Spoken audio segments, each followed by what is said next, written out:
If life were a bowl of cherries, I just got the pits. I was an unwanted child. My grandfather didn't want me. On the night that I was conceived, my mom exclaimed, "Daddy's not going to like this." My father replied, "What's he have to do with it? He's not even here." Can we talk? I had dyslexia. When we were assigned grade expectations, I read grade exceptions. Personally, I thought Pip whined so much that he was trained to be a used car salesman, not a gentleman. I was the only kid in the class that had a more creative book report than the book. But with my mother's tireless support and an arsenal of flashcards, I figured out how to learn differently. By the 6th grade, I was placed into the advanced track. I was the first student in the history of my high school to be admitted to Stanford, though my guidance counselor, in reviewing my application, said to me, "I thought your name was Edwin, not what's your name?" At Stanford, I woke up every morning with my doormat playing Beethoven on her oboe before breakfast. I just wanted to learn how to make a hormone and learn their names: melatonin, estrogen. They sound like jazz singers. I got so many C's at Stanford, I thought I was being graded in vitamin supplements. Then I took a course, History of Jazz. Finally, a course where I didn't have to follow rules that got me an A.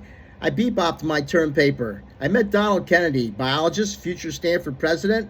He ran a senior seminar on pest control. 12 nerds and a whiteboard that looked like NASA's backup plan. I proposed jamming the mating sounds of the boll weevil in order to prevent cotton blight. I Frank Zappa the bugs. I then went to med school, internship, residency, fellowship, 36-hour shifts. On one 36-hour shift, I was so exhausted I wrote my name in as the patient's diagnosis. I started my own ophthalmology private practice. I had the office. I had the equipment. I had the receptionist. I had everything, but I didn't have any patients. But I stuck it out. Over a 50-year career, I've authored textbooks. I was a department chair. I co-developed electronic medical record for ophthalmology. My only regret in life is that I'm not somebody else. So I'm becoming an architect at Arizona State University. Architecture is the medicine of science. But I tell you, I think my blueprints might need a second opinion.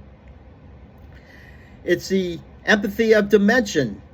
But I hope it doesn't collapse under the weight of my student loan. I hope to design space that heals, but with better parking and drywall that doesn't fall off the wagon.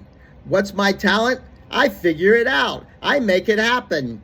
Yeah, I had dyslexia, confusion, exhaustion, isolation, and if that's not enough, I developed a touch of inspiration and perspiration, and they say there's no cure for that. Well, when you spend a lifetime flipping the script, you just learn how to make your own punchline.